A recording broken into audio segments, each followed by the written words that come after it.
Sarampión después. Otro. Rubeola después. La foto de la Simpson ahí. Varicela, ¿verdad? En español, varicela. Entonces son todas aquellas enfermedades que pueden producir exantema en el niño, ¿sí?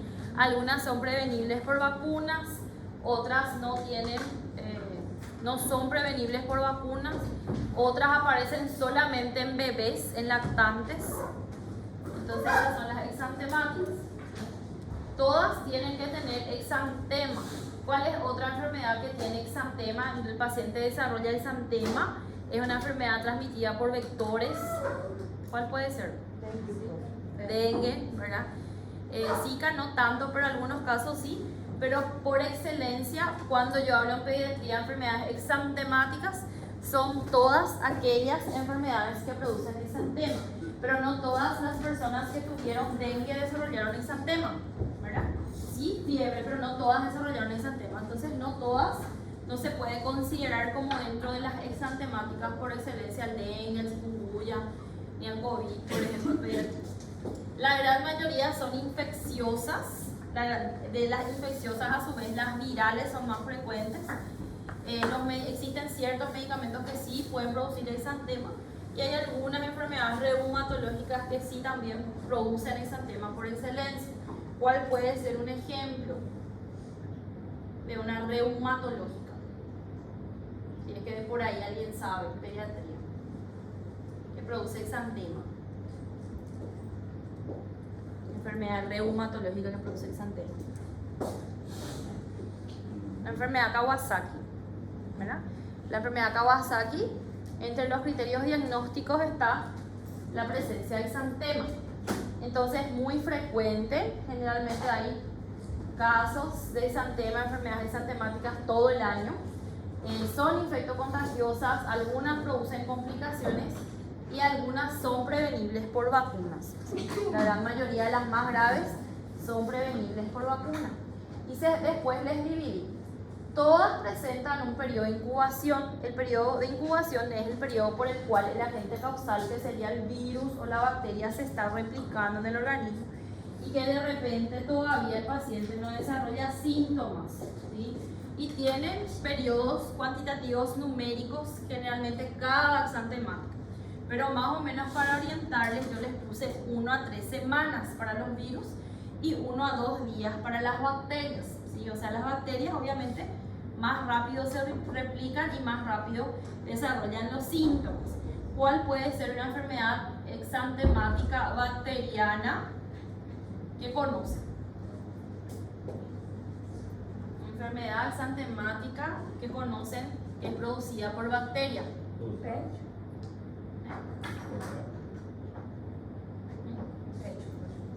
El impedio ampolloso es una complicación, pero no es una exantemática. ¿Cuál es la bacteria que produce faringitis? ¿De qué grupo? ¿Del grupo B o del grupo A? El streptococo beta hemolítico del grupo A o B. A o B. A. Yo les dije que A es de arriba, de vía aérea, y B es de abajo, de vagina, de baixo. Entonces, si es del grupo A, produce faringoamigdalitis bacteriana. ¿Y cuál es el sinónimo del estreptococo del grupo A? ¿Cómo también se conoce? Estreptococo piógenes. ¿Y del grupo B? ¿Cómo también se conoce?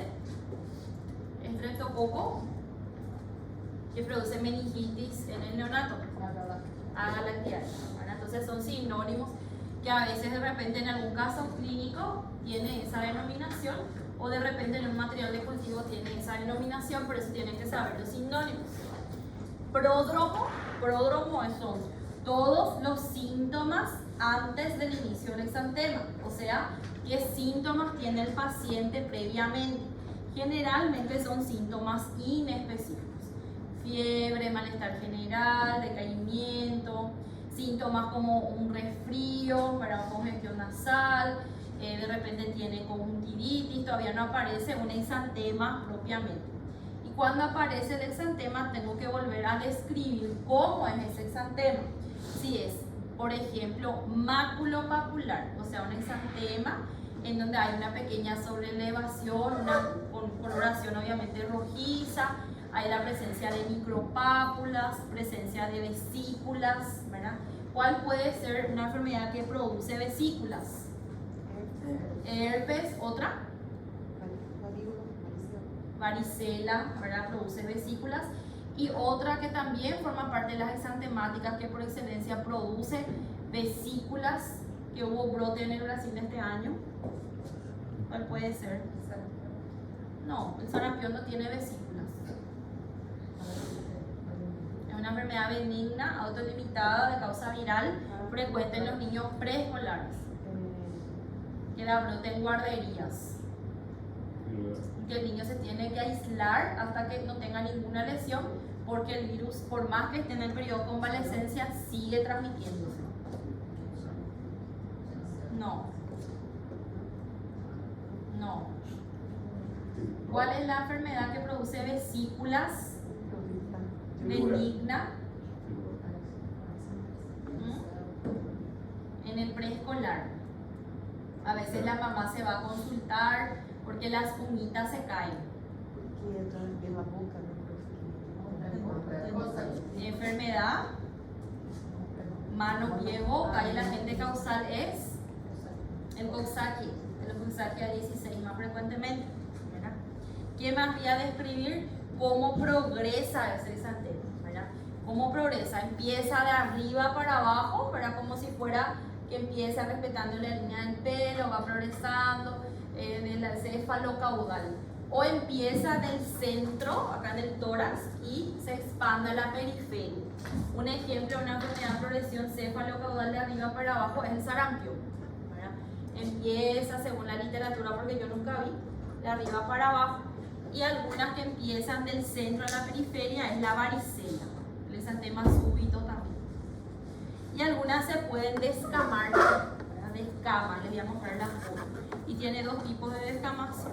Y el periodo de convalescencia es el periodo por el cual el paciente ya no tiene exantema, ya no tiene síntomas, aparentemente está curado, pero igual puede seguir transmitiendo la enfermedad o no, dependiendo de cuál sea. Entonces, de ahí la importancia de conocer la necesidad de aislamiento o no en el paciente, porque esa es una pregunta re frecuente. O sea, ¿cuándo se vaya a la escuela? ¿Se va a ir o no se va a ir? Bueno, tengo que saber. Algunas siguen transmitiendo, siguen replicándose, por más que aparentemente el individuo esté sano. Y ahí se ven las fotos. Dice lesiones elementales de la piel. ¿Se acuerdan que se clasificaban en miles, mácula, pápula, en fin, pústula, ampolla, vesícula, y tenían que memorizar los milímetros? También afecta a las mucosas. Cuando afecta a las mucosas se conoce como enantema. O sea, hay lesiones en donde al abrir la boca se ve una lesión patognomónica en ciertas o en algunas enfermedades no patognomónicas, pero que pueden afectar también la mucosa oral. ¿Alguien sabe cuál es el signo patognomónico del sarampión, por ejemplo, al abrir la boca? ¿Cómo se llama eso? Antes, no les digo, yo no participé de ese brote porque era niña, o sea, no hay. Paraguay, por ejemplo, es un país libre de sarampión desde el 98, pero sí hubo un brote grande en el año 91. Entonces los médicos que estaban trabajando en esa época decían que obviamente al haber un caso de sarampión y al haber tenido contacto con ese caso y teniendo fiebre sin exantema, ya hacía fácil el diagnóstico al revisar la mucosa oral. Mi mamá, por ejemplo, es la que estuvo en esa época. Entonces mi papá también, porque antes era así, era otras épocas, no es como ahora que había muchos médicos, no, era todo mucho más limitado, ¿verdad? No había internet, no había celular, en fin. Entonces abría la boca, sarampión, hasta demostrar lo contrario, sin que el paciente tenga exantema, porque a nivel de la mucosa oral, yo tengo la foto, se veía como puntitos blanquecinos a nivel del segundo molar, dice el libro, y son puntitos blanquecinos que se conocen con el nombre de mancha de Koplik, que es patognomónico. Hasta ahora no hay ninguna enfermedad que da una lesión patognomónica como el sarampión a nivel de la mucosa. Sí da afectación de la mucosa, pero no patognomónicamente hablando. Entonces las manchas de Koplik son propias del sarampión. Y después aparece el exantema. Bueno, Acá se ve el exantema a nivel del dorso de una nena, ¿verdad? Fíjense cómo es. Dice, hay poca piel. Te golpeaste tu amito, me dolió su pierna. Es como un mar rojo, dice el libro, ¿verdad? Con pequeñas zonas de piel blanquecina. Y acá se ve otra persona, otra paciente que tiene lesiones del tipo, ¿qué les parece que es? Pápula que tiene. O sea, ¿cómo yo determino que sea una pápula? ¿Cuál es el contenido de la pápula? Pus. Bueno, entonces, ¿qué es esta paciente? ¿Qué diagnóstico tiene? Mirando así. Esto vemos todavía hoy en día. En menor frecuencia, pero se ve. ¿Qué es esto? Varicela, catapora, ¿verdad? Entonces, lo que cataloga o clasifica o diagnostica al paciente con varicela es el hecho que tiene varias lesiones elementales de piel en una sola superficie, o sea, en una misma superficie, en un mismo periodo de tiempo, ¿verdad? O sea, hay vesículas, hay ampollas, pueden haber pústulas, pueden haber costras, ¿verdad? Y se dice generalmente que cuando el paciente ya no tiene lesiones nuevas o está en fase costrosa, pero sin la aparición de lesiones nuevas, ya se le puede sacar del aislamiento, que es cierto, ¿verdad? Entonces esa es la varicela. Y ahí les puse para clasificar el aspecto maculopapular, o sea, el exantema puede ser maculopapular, que a su vez se subdivide en morbilliforme, rubelliforme, escarlatiforme, urticariforme. O sea, en el examen físico se describe así: exantema, maculopapular, morbilliforme. Entonces son lesiones rojas, maculopapulares, que tienden a confluir, ¿verdad? El ejemplo principal es el sarampión, era la primera foto. El rubelliforme es parecido al morbilliforme, prácticamente indistinguible del morbilliforme, pero supuestamente es más rosado, es más claro, no llega a ser tan rojo todavía, y también hay más zona blanca en la distribución del exantema. Típico de la rubeola. El escarlatiforme, nunca vieron a nadie que tuvo escarlatina, como es el aspecto del exantema o cómo se palpa el exantema en la escarlatina. Es un exantema maculopapular que tiene micropápulas, ¿verdad? O sea que tiene como pequeñas sobrelevaciones en forma de papel de lija, ese libro. ¿Saben el papel de lijar la pared o de la uña? Es áspero al tacto, y así mismo se ve un paciente que tiene diagnóstico de escarlatina, entonces hace fácil establecer el diagnóstico una vez que el exantema está de esa forma, porque es la única que da exantema maculopapular, no hay otra exantemática que da micropápulas groseras al tacto, por decir así. Y el urticariforme son maculopápulas generalmente asociados a reacciones alérgicas, también es un exantema. Son mayores esas micropápulas y tienen límites imprecisos, casi como abones es el urticariforme. Por eso a veces cuando viene el paciente se le toca, se le levanta, se le revisa y se le va indagando: ¿te pica, no te pica? ¿Cuánto tiempo? ¿Asociado a fiebre, no asociado a fiebre? Carnet de vacunas, ¿de dónde vino? Solo hay un caso. Y ahí se puede establecer el diagnóstico, pero solamente con un exantema no. Hay que preguntar e indagar más cosas. Y el aspecto vesicular propio de la varicela y del herpes zóster, ¿verdad? ¿Saben el herpes zóster? La progresión de arriba para abajo, céfalo, caudal, y del centro a la periferia, que es de próximo a distal. Y algunas se descaman. Fíjense en la primera foto, un exantema maculopapular morbilliforme típico del sarampión. Y pasando 10 días más o menos del inicio, empieza a degradarse, ¿verdad?, la piel en forma de una descamación purpurácea, o sea, fina, es como una caspa, dice el libro. Entonces inicia alrededor de la línea de implantación del pelo y se va descamando como si fuera que es algo como una harina, algo fino. Ese es propio del sarampión. Y otras exantemáticas se descaman de forma más grosera, más gruesa.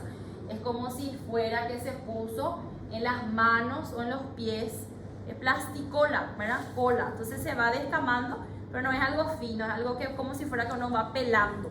Ese tipo de descamación se llama lamelar, ¿verdad? Se ve en la escarlatina a nivel de la mano, generalmente en el dorso, y se ve también en la enfermedad Kawasaki.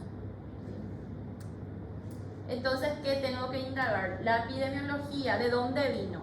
Él vino de Francia en un vuelo en donde había personas que estaban engripadas y justamente ese niño no tiene vacunas porque sus padres no son antivacunas y vino y justo empezó a desarrollar un exantema asociado a fiebre morbiliforme que le incapacita de realizar cualquier actividad acompañado de una conjuntivitis con fotofobia. Hasta ahí el diagnóstico de sarampión, ¿verdad? Hasta demostrar lo contrario. Hay algunas que son predominantes en lactantes, entonces depende también de la edad del paciente. ¿Cómo fue la fiebre? ¿Con exantema o no? ¿O es sin exantema? El dengue, por ejemplo, ¿cómo es? Con exantema, ¿verdad? Y el sarampión, con exantema. Y el exantema súbito, que es una exantemática, da al paciente en forma de fiebre alta en el lactante, fiebre sin foco. Después aparece el exantema y la fiebre desaparece. Sí, ese es el exantema súbito. Bueno, después voy a empezar, dice acá, según la frecuencia en que fueron apareciendo, se empezó a denominar primera enfermedad el sarampión. ¿Sí? Tienen que saber también porque son sinónimos. Entonces, la primera enfermedad que se pudo describir, que se pudo aislar el agente causal, es el sarampión. La segunda enfermedad es la escarlatina. La tercera enfermedad es la rubeola. La cuarta enfermedad es la de Filatou-Duques, que es una intermedia entre lo que es sarampión, rubeola, no existe, pero forma parte de la clasificación. La quinta enfermedad, eritema infeccioso, que es producido por el parvovirus B19.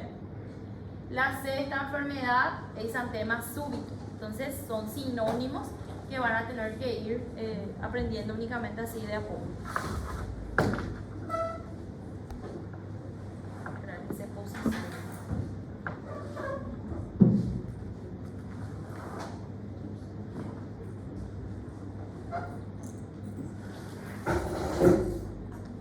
Bueno, entonces primero habla de las enfermedades exantemáticas caracterizadas por lesiones maculopapulosas asociadas a fiebre, ¿sí? Las que están asociadas a fiebre. La primera es el sarampión, ¿sí? El sarampión es una enfermedad contagiosísima, es decir, si yo tengo sarampión ahora, no tengo exantema, yo ya estoy transmitiendo esa enfermedad, principalmente en un ambiente como este que es cerrado, no hay ventilación, estamos en contacto por un periodo prolongado de tiempo. Entonces, eso es el problema del sarampión. ¿Cómo es la forma de transmisión? ¿Alguien sabe cómo se transmite el sarampión? Por gotículas, ¿qué más? ¿Cuál es la forma más grave de transmisión? ¿Por qué? Porque prácticamente todo el mundo adquiere contacto, ¿verdad? Todos adquieren contacto y todos están expuestos en gran medida. ¿Cuál es la principal forma? ¿Cómo? Aerosol. Por aerosol, ¿sí? Entonces, ¿cuál es otro ejemplo de transmisión por aerosol, aparte del sarampión, que es muy contagioso? Otra exantemática en donde hay un caso, al otro día hay varios casos. Si una persona tiene el grado, al otro día todos tienen. El ejemplo clásico es varicela. La varicela también se transmite por aerosol. Cuando empezó la pandemia se creía que el coronavirus transmitía por aerosol, pero no se transmite por aerosol. Entonces eso es lo que da el problema del sarampión. ¿Y se puede prevenir por vacunas o no?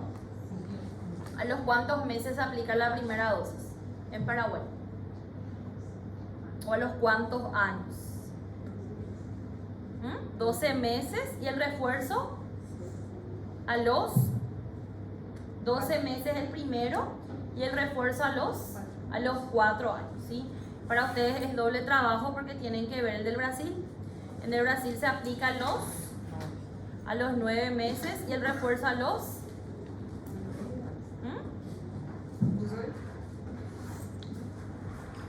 a los 15 meses, ¿verdad? Entonces, cada país tiene su esquema nacional de vacunación, en donde esas son las pequeñas diferencias que existen entre uno y otro, ¿sí? Pero acá en Paraguay nomás lo que va a salir en el examen, que es 12 meses de refuerzo a los 4 años, ¿sí? Paraguay es un país libre de sarampión desde el año 98, ¿sí? Nosotros no tenemos casos positivos de sarampión, y justamente en el 2020, un poco antes del inicio de la pandemia, la OMS ya publicó los casos que estaban extendiéndose en América, ¿verdad? Generalmente eran casos importados de Europa. Por más que parezcan civilizados, los europeos son los países, principalmente Francia, el país que tiene el mayor número de antivacunas, ¿verdad? Entonces, por la globalización, porque vienen mucho hacia América a hacer turismo, por el transporte, justamente por como vino el coronavirus hasta acá de China, es lo que ocurre la transmisión de la enfermedad, ¿sí? Y fíjense, Argentina en el 2020 tuvo 45 casos, incluyendo una defunción.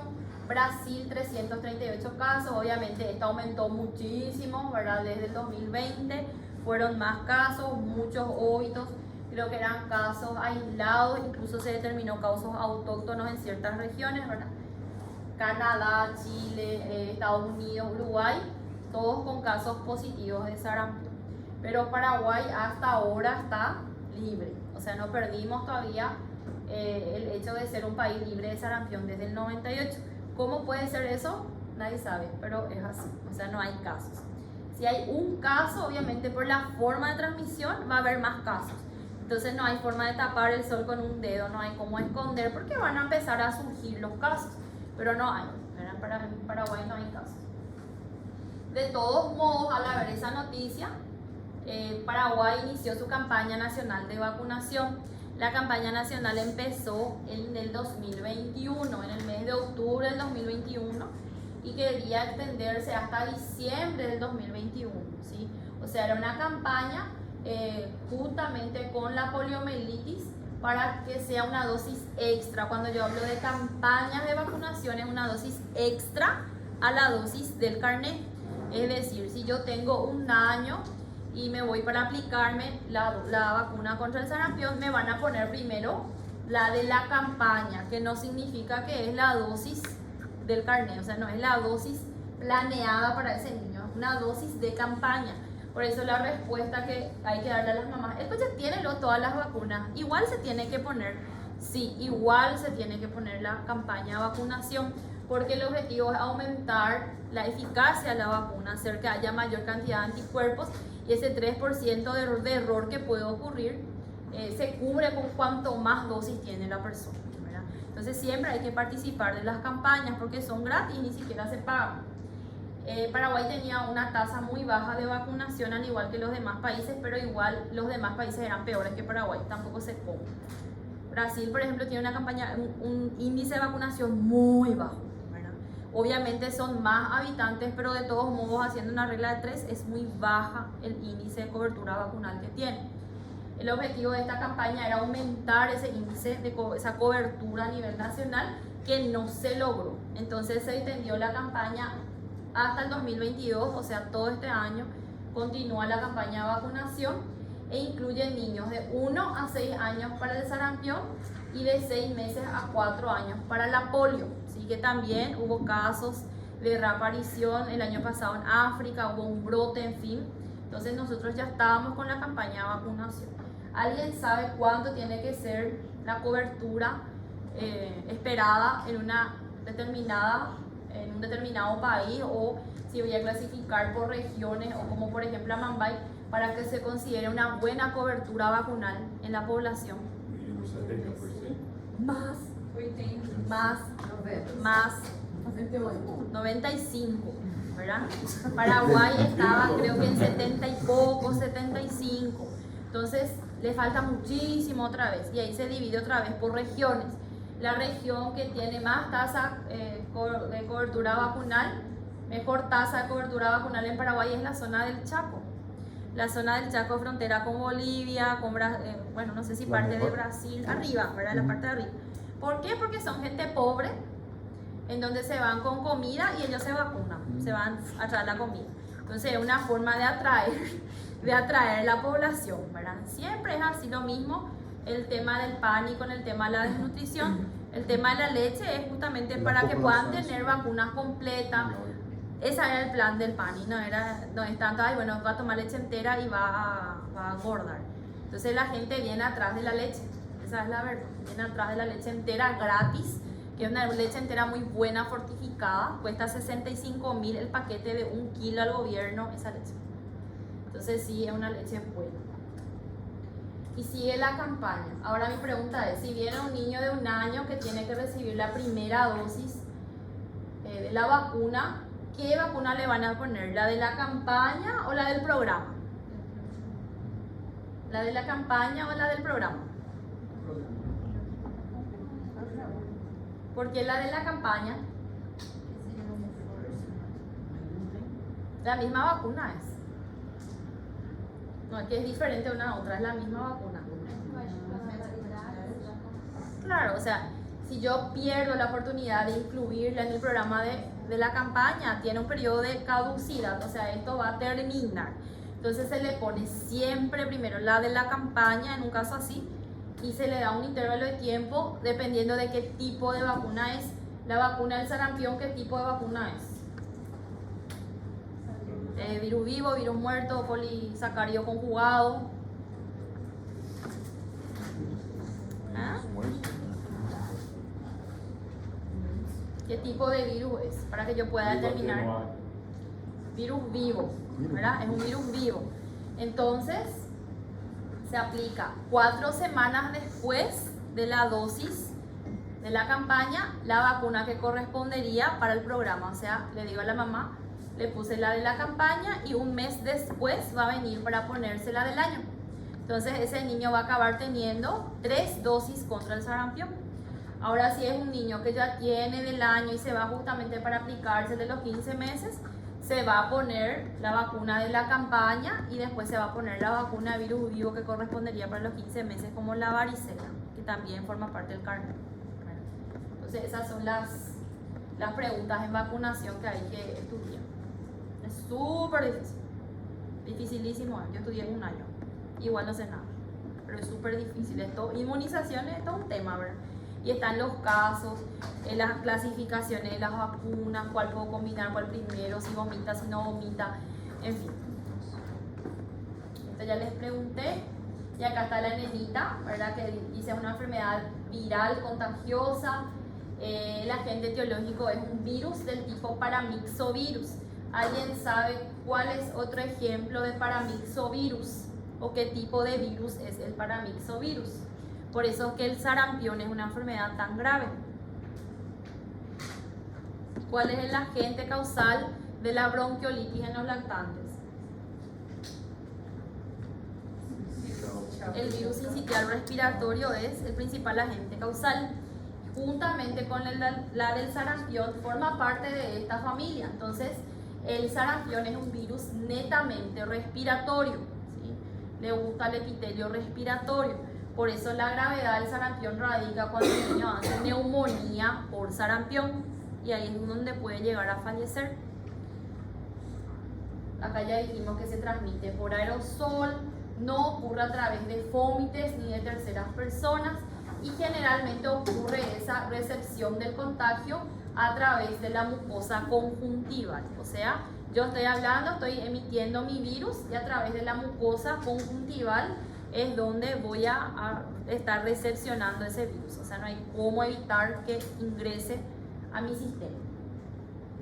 Tienen periodos, todas las exantemáticas, un periodo de incubación, un periodo prodrómico, el exantemático y el de convalescencia.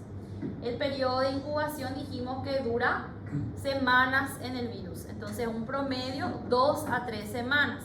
Dependiendo de cada agente causal van a ser días. 10 a 12 días, 10 a 15 días y va así, pero les va a orientar si ya saben que es semanas. Periodo prodrómico son todos los signos o síntomas que se tienen antes del inicio del exantema, ¿sí?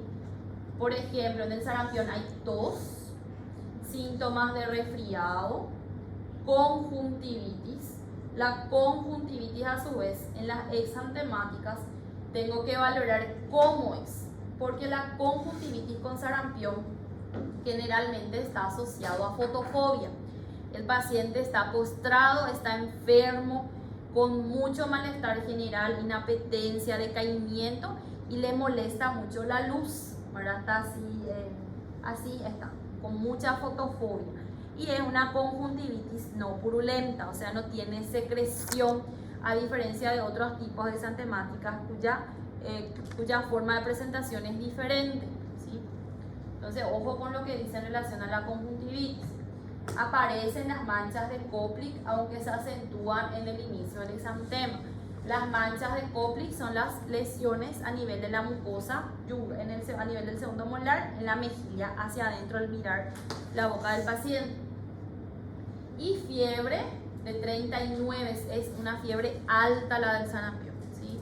Que va aumentando a medida que aparece el exantema, llegando a picos máximos de 40-41 grados. Ese exantema dura más o menos 3 días, ¿verdad? Luego empieza a desaparecer y por fin se va descamando ya en el periodo de convalecencia.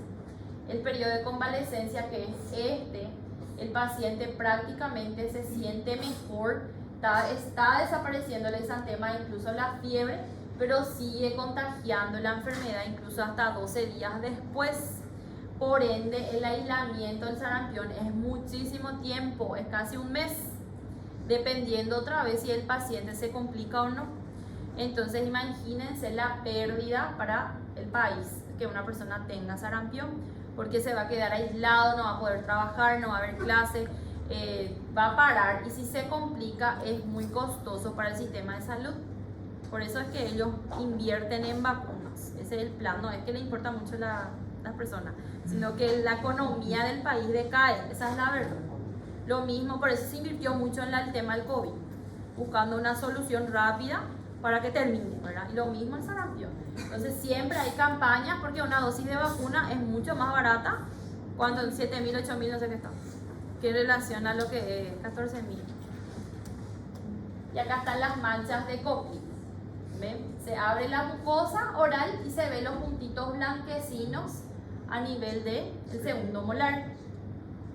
La conjuntivitis, ¿verdad? Ojo rojo, con fotofobia no purulenta. Entonces dice el libro, en el periodo prodrómico, antes del inicio del exantema, catarral o de enantema, se ve los 3 catarros clásicos: óculo, naso, ¿verdad? Rinitis, y faringio a nivel de la mucosa oral, las manchas de Koplik, ¿sí?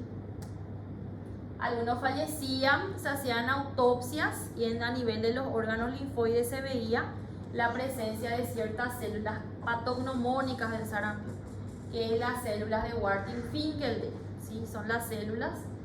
Yo creo que había muchas defunciones y querían cerrar diagnóstico y hacían autopsias de los fallecidos para cerrar con diagnóstico de sarampión. Entonces eso es lo patognomónico. Después está la fase eruptiva, que es lo mismo que exantemática. Entonces ahí se ve, primero eran los 3 catarros clásicos, después el exantema, una erupción maculopapular. Ven que es más áreas rojas y menos áreas blancas, o sea, más un exantema polimorfo, suave al tacto, que se inicia a nivel de la línea del pelo, progresa a cara, a tronco, extremidades en el transcurso de 3 días, ¿verdad? Luego, al final, dice, empieza a presentarse esas manchas cobrizas por degradación de la hemoglobina extravasada, que desaparece más o menos en 10 días. Se produce una descamación purpurácea o fina, ¿sí? La temperatura es de 41 grados máxima al inicio de la erupción. Volviendo a mi cuadro, esto es lo que más o menos tienen que memorizar súper bien, saber, porque fíjense, en el periodo exantemático es el periodo donde hay mayor pico febril. A medida que pasa el exantema en el transcurso de 3 días, fíjense, la fiebre ya desaparece. Entonces la fiebre coincide con el periodo exantemático en su máximo esplendor, por decir así. O sea, la fiebre es muy alta asociada al exantema. Tratamiento: no hay un tratamiento específico. Hay que hidratar al paciente, porque acuérdense que tiene fiebre alta. Usar antipiréticos, que puede ser acá paracetamol, ¿verdad? Generalmente cuando hablamos de exantemáticas, el fármaco que más se usa es el paracetamol, ¿verdad? Y oxígeno, en caso que el paciente requiera oxígeno, porque acuérdense que es un virus netamente respiratorio. La OMS dice que sí es bueno, o sea, se debería de usar dosis de vitamina A justamente para evitar ceguera por sarampión, ¿sí? Porque produce lo que se conoce como una xeroftalmia a nivel ocular, afecta mucho creo que era la parte corneal, tenía una explicación, y se da la aplicación de megadosis de vitamina A dependiendo de la edad, una dosis el día en que diagnostico sarampión y otra dosis al día siguiente, ¿sí? Entonces se usa vitamina A. Después habla de la prevención. Evitar el contacto con personas susceptibles hasta 4 a 6 días después del inicio del exantemas. La eliminación del virus puede ser incluso más larga en el inmunodeprimido. Después está el tema del bebé, ¿verdad? Del neonato. Si la madre padeció la enfermedad o recibió las 2 dosis adecuadas de vacunas, la inmunidad transmitida al niño dura hasta los 6 meses de edad. Luego disminuye hasta desaparecer en un promedio de 7 y 9 meses. Por eso es que en el Brasil se pone a los 9 meses, porque consideran que ya no tiene anticuerpos circulantes. Pero hay teorías que dicen que dura hasta los 12, ¿verdad? Entonces casi todos los países ponen a los 12 meses. Pero esta es la explicación del por qué ponen a los 9, porque ya, y por qué no se pone antes, porque en teoría está protegido por la serología materna. Recordar que existe también la vacuna por bloqueo, ¿sí? Por ejemplo, yo estoy con síntomas inespecíficos, parece que tengo, al otro día o pasado mañana me diagnostican que realmente tengo sarampión, y justo uno de ustedes no sabe si tuvo sarampión alguna vez en su vida y no está vacunado o no está, él está seguro que no tiene vacuna, ¿verdad? Entonces se puede aplicar lo que se conoce como vacuna por bloqueo. O sea, se le aplica una dosis, en el caso del adulto va a ser la SR, para bloquear el sarampión, ¿sí? Pero si está seguro que tuvo, probablemente no va a recibir la vacuna porque deja inmunidad de por vida, o si está 100% seguro que tiene las 2 dosis de vacuna, ¿verdad? O de repente recibió una vacuna en una campaña hace 2 o 3 años, porque hay campañas para adultos también, ¿verdad? Entonces ahí no se aplica. O bien el niñito, justo vino un niñito de 4 meses, ¿sí? Si tiene 4 meses hasta 6 no puede recibir la vacuna, tiene que recibir inmunoglobulina, ¿sí? Porque no hay estudios que digan que es seguro o no para lactante menor a 6 meses, entonces recibe inmunoglobulina. También en caso de embarazadas, es la misma hipótesis, no hay estudios y no se sabe qué daño puede ocasionar en el feto. Entonces, al ser una vacuna virus vivo, debería de recibir también la gestante, asimismo el inmunodeprimido, inmunoglobulina. ¿Hasta cuánto tiempo tengo para actuar después de haber tenido contacto? Hasta 6 días. ¿Sí? La vacuna se puede aplicar a partir de los 6 meses de vida, ¿sí? Si tuvo un caso positivo, por ejemplo, se fue de viaje, en la tripulación había una persona que había sido sarampión, la empresa de viaje avisó que hay un caso positivo, ese bebé no tiene la vacuna porque tiene 6 meses, va a recibir vacuna de bloqueo que no forma parte del carnet y va a volver a recibir, dependiendo del país en donde vive, si es Brasil va a recibir a los 9 meses y si es Paraguay va a recibir a los 12 meses, la vacuna que forma parte del Programa Nacional de Vacunación para la edad de ese niño, o sea, una dosis extra otra vez de vacuna. ¿Y hasta cuánto tiempo tengo para actuar en relación a la vacuna? 72 horas o 3 días. Hasta 72 horas para bloquear el sarampión. ¿Sí? Después están las complicaciones. La principal causa de muerte al ser un virus respiratorio son neumonías, pero puede dar otras complicaciones respiratorias como otitis, laringitis, encefalitis casi nunca, pero está escrito, diarrea, convulsiones febriles, en fin, ¿verdad? Y realmente es una enfermedad en donde el paciente no olvida que tuvo sarampión porque dice que es bastante incapacitante, que es lo que le diferencia con la rubeola. La rubeola es muy parecida al sarampión, pero no da esos síntomas de postración, de malestar general, de fiebre tan alta. Es como un sarampión leve, ¿sí? Pero es por otro virus. Entonces, 72 horas después del contacto, Del no contacto. se hace más. No se haría. Ya es inútil hacer. Es como dar aciclovir en el menor de 12 años en varicela. O sea, hay veces que se hace, pero científicamente no tiene sustento. Entonces no se hace. O sea, podés hacer, pero ya se replicó el virus en tu organismo. Entonces todo tiene un sustento científico. Y va cambiando a medida que pasa el tiempo también. Va cambiando las ideas. Y ahí dice, no olvidar, es una enfermedad de notificación obligatoria. Si yo sospecho que hay sarampión, yo tengo que llenar la hojita de epidemia, avisar, yo sospecho de un niño acá con sarampión, hay que bloquear los que estuvieron en contacto con él, de dónde vino, si es un caso propio de acá de Paraguay, si es un caso que vino de Europa, de dónde vino, quién estuvo en contacto con él, en fin, ¿verdad? Por eso se notifica. Bueno, preguntas de sarampión, ¿no? Esa es la enfermedad más larga del día. Después está la rubeola y el exantema súbito y ahí terminamos. Pero son muchísimas exantemáticas. Ni yo no me acuerdo cuántos, 2 o 10 por ahí son. Y ahí tienen que hacer un cuadro comparativo, periodo de incubación, periodo de exantema, periodo prodrómico, de convalescencia, cuál contagia, ¿entienden? Porque si no se van a confundir todo, porque son muchas. Bueno, la segunda, y a pesar, la segunda, fíjense la foto, también es un exantema maculopapular y en la clasificación decía rubeoliforme, no morbilliforme como el sarampión. O sea que la rubeola da un exantema muy parecido al sarampión, pero es mucho más claro, es más rosado bebé, supuestamente, ¿verdad? Digo supuestamente porque también Paraguay desde el 2001, 2004, no me acuerdo bien, está libre de rubeola. Y junto con la vacuna contra el sarampión está la vacuna contra la rubeola, o sea, forma parte de la SPR, y para el adulto el hacer los refuerzos es la SR.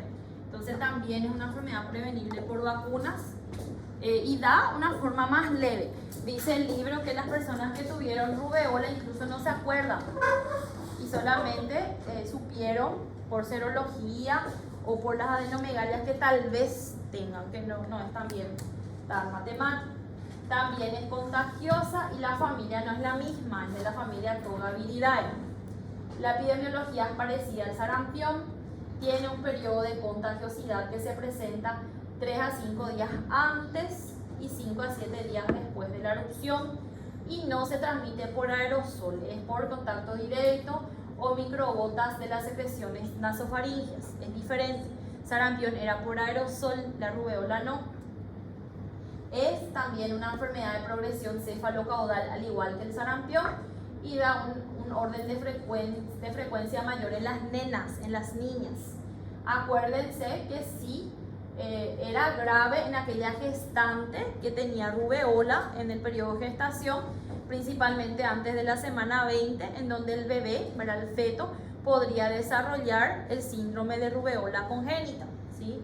Que si se llegara a contagiar no tenía mucha solución y toda la repercusión que radica el tema de las TORCH, ¿verdad? Microcefalia, catarata, hepatoesplenomegalia con ictericia y daba las famosas anomalías cardíacas. La rubeola era la que daba las anomalías cardíacas. Bueno, ¿qué más? El periodo de incubación, la misma cosa, es de 2 semanas. El periodo prodrómico es de enantema, generalmente conjuntival, o sea, aparece una faringitis leve, ¿verdad? El paciente tiene fiebre, pero no tan alta como el sarampión, y lo que le diferencia también es adenopatías dolorosas, retroauriculares, suboccipitales y cervicales posteriores. Entonces se palpa, ¿verdad? Se palpa cadena ganglionar cervical anterior, posterior, occipital en el lactante y se ve ganglios aumentados de tamaño a nivel de esa cadena ganglionar que no se ve en el sarampión. Tiene un periodo eruptivo exantemático que dura más o menos 3 días y presenta la misma secuencia de aparición del sarampión, pero con una duración más corta. ¿sí? O sea que la misma forma de presentación. Aspecto maculopapular, dejando zonas de piel sana más amplias que el sarampión, y ahí muestra la foto que realmente es imposible distinguir cuál es sarampión y cuál es rubeola, ¿verdad? Solamente que es mucho más leve, o sea, es menos postrante, menos contagioso. Y ahí está el síndrome de rubeola congénita que se daba en el neonato, microtalgia, microcefalia, el rash cutáneo. Y está también algo que describe el libro, que es patognomónico la rubeola, pero no está patognomónico porque para mí es una faringitis. Supuestamente son las manchas de Forsheimer que se ven en el paladar blando y se puede ver cuando surge también el exantema, ¿verdad? Entonces supuestamente son estas. Y acá también tiene un rash, pero entonces una enfermedad leve con linfadenomegalia suboccipital, retroauricular y un exantema maculopapular, pensar en rubeola. Después habla de las complicaciones, no es un virus netamente respiratorio como el sarampión, es de otra familia, entonces las complicaciones no son respiratorias. Y la más importante es la encefalopatía postinfecciosa, ¿sí? Dice 7 días después del inicio del exantema, en donde el paciente puede presentar una panencefalitis progresiva, creo que era PANES, se llamaba panencefalitis progresiva, con muerte 2 a 5 años después, que deja una secuela importante en el paciente supuestamente con rubeola. Todo a modo teórico, porque ya realmente no se ve rubeola por suerte, ¿verdad? Mucho menos en estos casos. No tiene un tratamiento como el sarampión, que se orientaba a aplicar vitamina A, solamente medidas de sostén, analgésicos, antipiréticos, tal vez probar inmunoglobulina, es exactamente igual que la gestante que tiene rubeola, ¿verdad? Nada no se hace, ¿sí? No hay nada para hacer. Prevención, dice, los pacientes infectados deben alejarse de los susceptibles hasta una semana después del inicio del exantema, porque al igual que el sarampión sigue contagiando, ¿sí? Y la preexposición o la prevención es la vacuna, que es junto con la de la SPR, a los 12 meses, a los 4 años, y no se debe aplicar en mujeres embarazadas.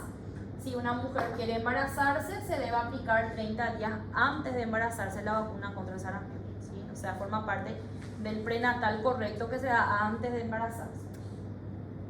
Forma parte también de la posexposición la vacuna por bloqueo, que sería la SPR, hasta 72 horas posexposición, y es una enfermedad de notificación obligatoria, al igual que el sarampión. Se redacta, se ve, y generalmente lo que más caracteriza son las adenomegalias, ¿verdad? Eso es lo que dice el preguntas de rubeola.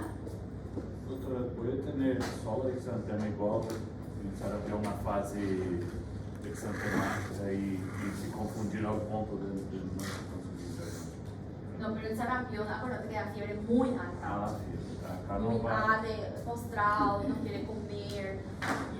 Y acá no va a tener. No, va a tener fiebre, pero no va a tener la clínica del paciente con sarampión. Va a estar mucho más, menos grave, o sea, menos enfermo.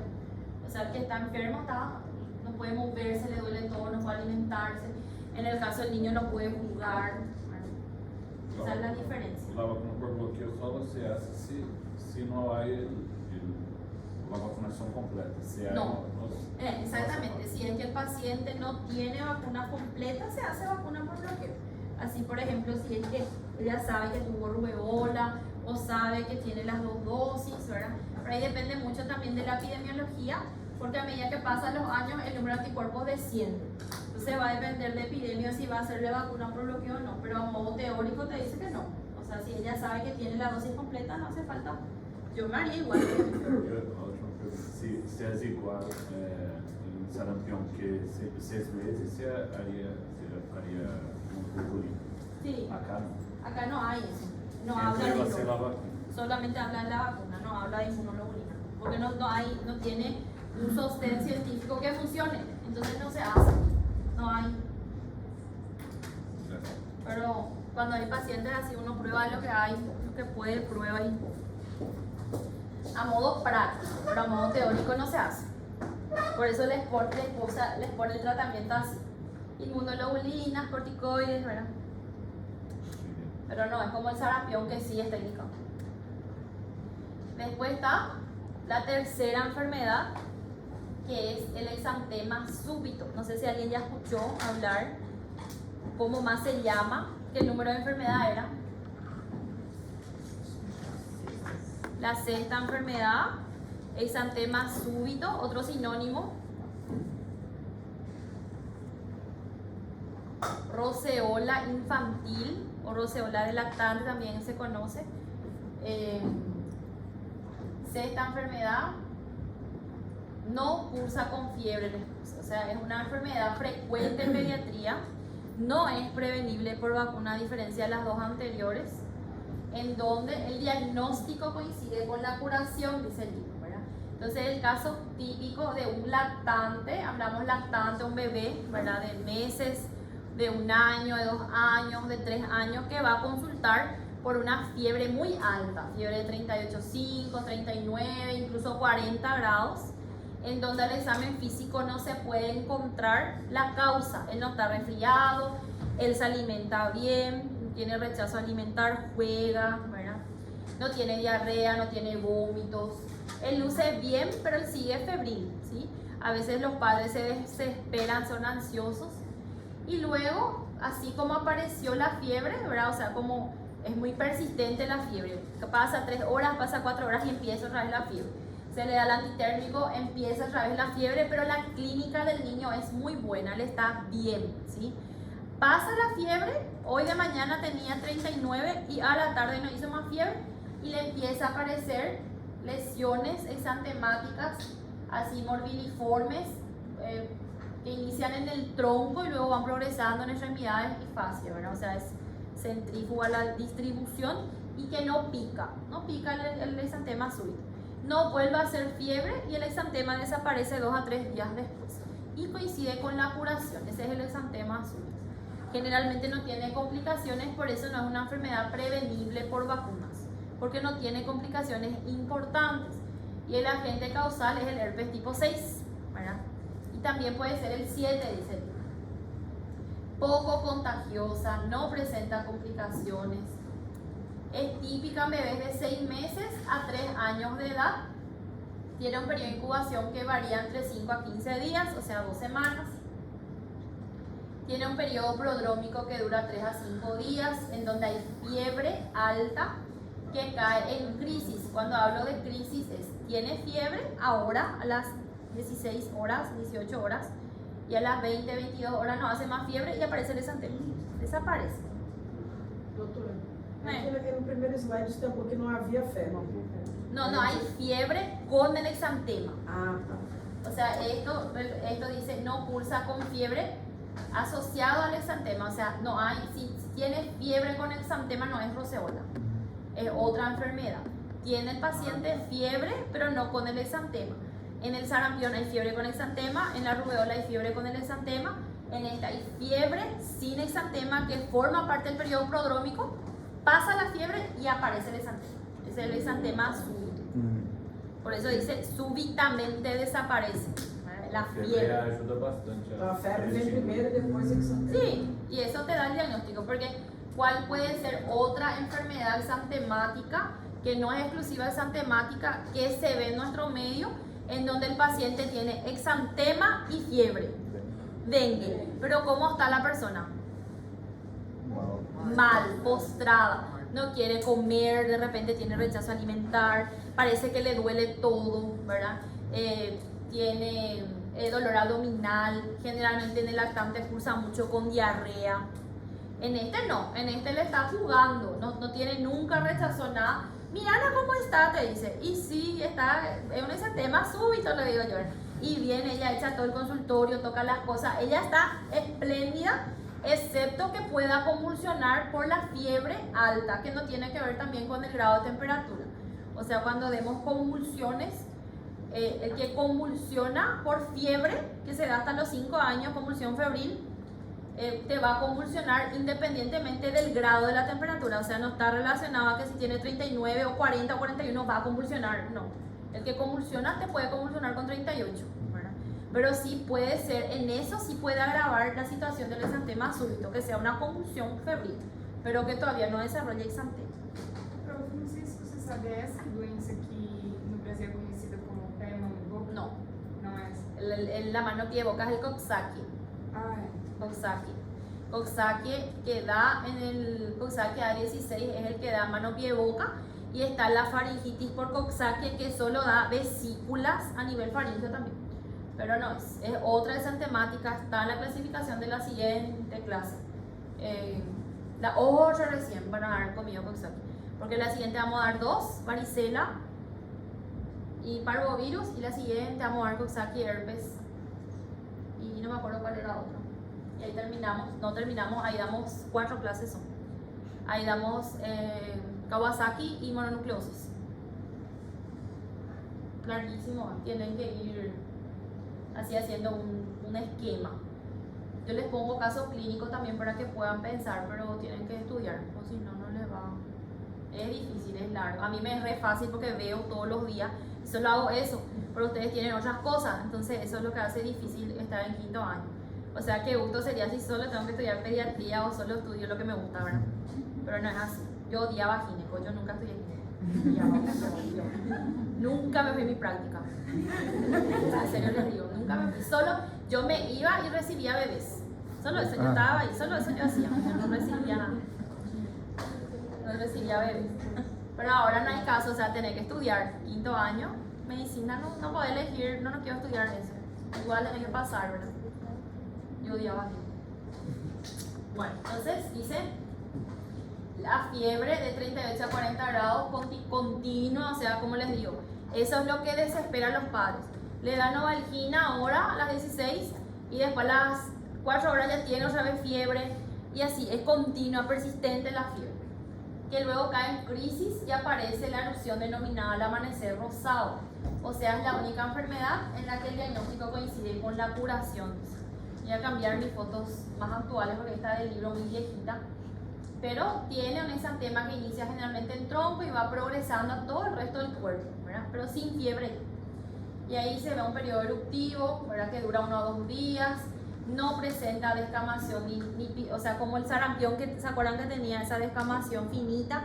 La rubeola no descama, ni tampoco descama el exantema súbito, ¿sí? No se descama nada, no pica.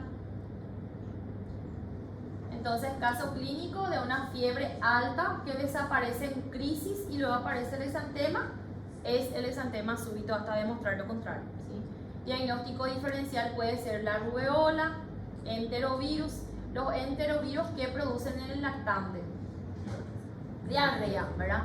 Puede cursar también un lactante con una fiebre no tan alta, con diarrea, ¿verdad? Que luego una fiebre sin foco, que después aparece, presenta diarrea y al siguiente día empieza a tener lesiones exantemáticas. Eso es característico de los enterovirus. No se hace nada, o sea, es virus, no pasa nada. Un ejemplo es la fiebre sin foco. La fiebre sin foco es la fiebre que se da en el niño de hasta 3 años, donde yo no encuentro un foco hasta 48 horas de haber iniciado la fiebre y en donde puede haber diarrea también y haber exantema posteriormente, ¿verdad? Ese es el enterovirus, mi hijo tuvo eso. Cuando le iba a hincar, porque ya era 4 días, ahí él tuvo exantema viral, no pasa nada. Los virus son los que generalmente dan ese exantema viral. Entonces, un lactante que posee fiebre de hasta 3 días, sin otros síntomas, y al tercer día la fiebre desaparece por completo y aparece ese exantema sin fiebre, es la roceola lactante, herpes virus tipo 6, exantema súbito, como le quieran poner. Esta enfermedad es sinónimo. Casos clínicos yo no les voy a leer porque van a responder y quiero que estudien. Voy a pasarles la clase esta semana, hoy probablemente. Ahí lean más o menos para la semana que viene y vamos a responder los casos clínicos de estas 3 enfermedades primero. Y ahí van a leer las otras y así va, para que puedan ir más o menos